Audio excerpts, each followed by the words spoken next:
it sure seems to me that the Republican effort to essentially cause Americans to commit suicide, which is, really what they're encouraging, is working. I mean, this reminds me of the Japanese in World War II. You had the kamikaze bombers who would, fly their planes right onto the decks of aircraft carriers to crash the plane and blow up the aircraft carrier and go out in a blaze of glory because dear leader told them to, right? And it sure said, Tojo.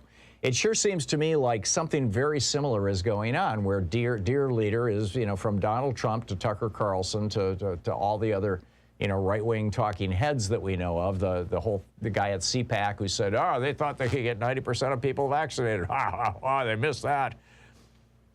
In an effort to damage the Biden administration and to damage our economy in advance of the 2022 election, and I wrote about this last week,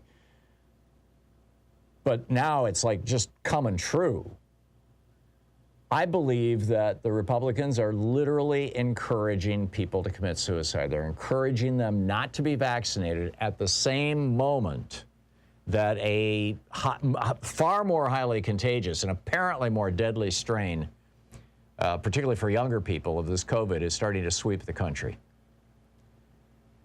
Which brings me to my riff on autocracy and democracy, which was the piece I pushed out this morning on HartmannReport.com. Ted Cruz is now comparing Donald Trump and the idea that people within the administration are trying to encourage people to get vaccinated. He's compared that to Nazi stormtroopers. I mean, just let that sink in for a moment. The Nazi stormtroopers who murdered millions of people, who terrorized their own country, who worked on behalf of their own version of the former guy.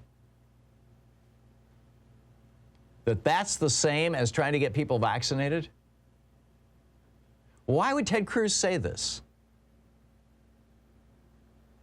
In my opinion, it's because he doesn't believe in, like, or want democracy.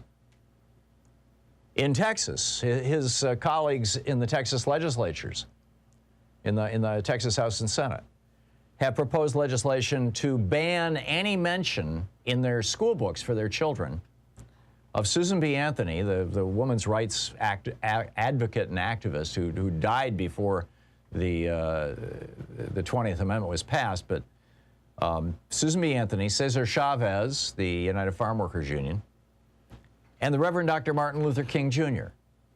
We're going to ban all of them.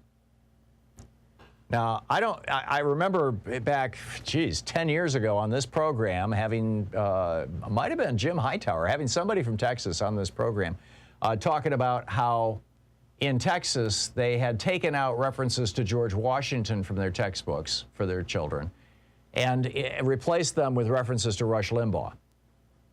Not making that up. You can Google it. It's out there. And I don't recall if they were successful in doing that or not, and I frankly don't know if Limbaugh is in the Texas school books, but the thing that's particularly problematic about it, certainly they tried to do it, the thing that is problematic about this is that Texas is the largest single purchaser of school books in the country, where the content of the school books is vetted statewide. And so what Texas demands is in school books, or isn't in school books, is what you will find in school books in every other state, because Texas is pushing this. So what is Ted Cruz all about? What are these Republicans all about? There's all these words that are being thrown around right now: democracy, republic, fascist, socialist, communist, theocrat, oligarch, white supremacist, liberal, conservative, autocracy. There's dozens of other words too. And people, I think, are just overwhelmed trying to sort this all out and trying to figure out which is which.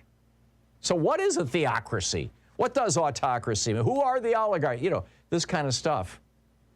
Let me simplify it tremendously. There are two buckets that all these words fall into when it comes to describing forms of government or governance. The first bucket is the one that historically has represented, has been the case, shall we say, with governments all over the world for most of what we refer to as human history, which is basically the last 7,000 years. We've been around here 300,000 years, but we've only got about 7,000 years of written history. And in most of those governments, it was autocracy, an autocrat running things, or a group of people running an autocracy. An autocracy is where the will of the people is irrelevant.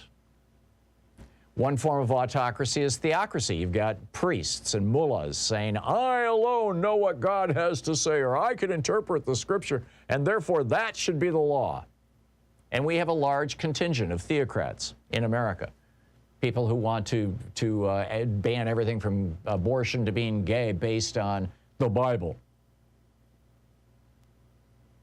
So that's one bucket, autocracy. And also in that autocracy bucket, you will find the people who advocate for oligarchy, which is ruled by the rich. And that would include the U.S. Supreme Court saying that when rich people own politicians, that's just free speech. And you can't have laws to protect the average voter, stuff like that. But it's all about authoritarian autocracy. And then the other bucket is democracy. Democracy is where the will of the majority of the people is what gets enacted into law and is how the country is run.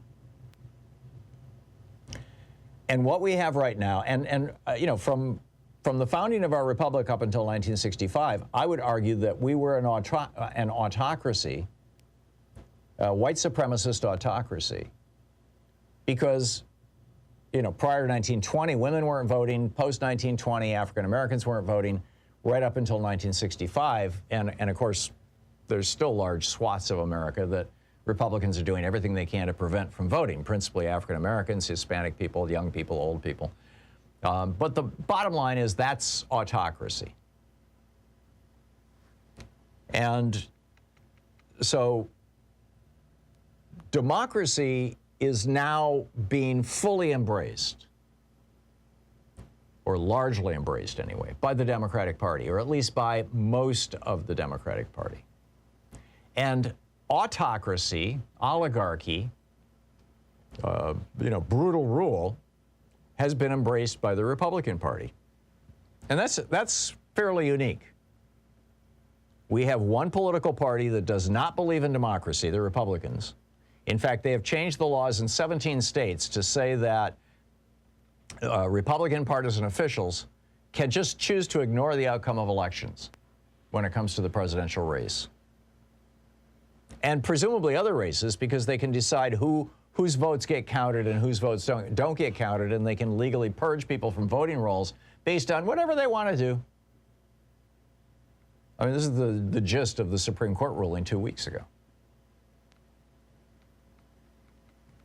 And this, by the way, is not something that just happened last week or even in the last 5 years. This started in 1968 when Richard Nixon, who had been our vice president from 52 to 1960, or the elections of 52 to 60. He lost in 1960 in his bid to take on Jack Kennedy. And so he came back in 68, and his appeal was an autocratic appeal, an appeal to the white supremacists, the so-called Southern strategy, and his war on drugs, and his law and order. These are all catchphrases that are basically dog whistles to white supremacists across the country. And there's a lot of them. Or white people who are just afraid of people who don't look like them. And then you've got the alliance that the Reagan-Bush administration made with the theocrats, with the Jerry Falwells of the world and the Pat Robertsons. So these TV preachers, they made them into multimillionaires. Pat Robertson's a billionaire. They got very, very rich by getting in bed with the Republican Party, and there's this symbiosis. And now you have hard-right Catholics also getting in bed with the Republican Party, largely around abortion. And really, all this came out of the Powell memo in 1971, and then Nixon put Powell on the Supreme Court in 72.